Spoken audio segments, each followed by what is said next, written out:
Ha. Buka. Ui, tengok. Panas. Salam Ramadan. Hari-hari berbuka kat tempat biasa kan. Apa kata aku bawa kau kat sini ah? Kita makan menu Arab dekat restoran Arab Bread and Olive ni.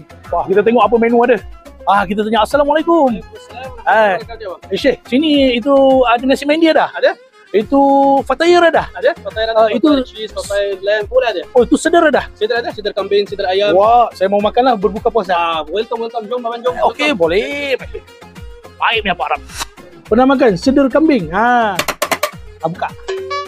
Ui, tengok. Panas ke?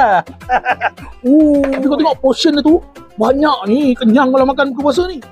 Oh ya Allah. Ini mendi set ayam baru RM50 satu family boleh makan lah. Aroma ayam dia dengan isi dia yang lembut tu kau tengok sendiri lah. Aroma nasi mendi dia dengan berderai macam ni memang ala-ala Arab lah. Yang ini pula bukan fatayir. Fatayir olive cheese.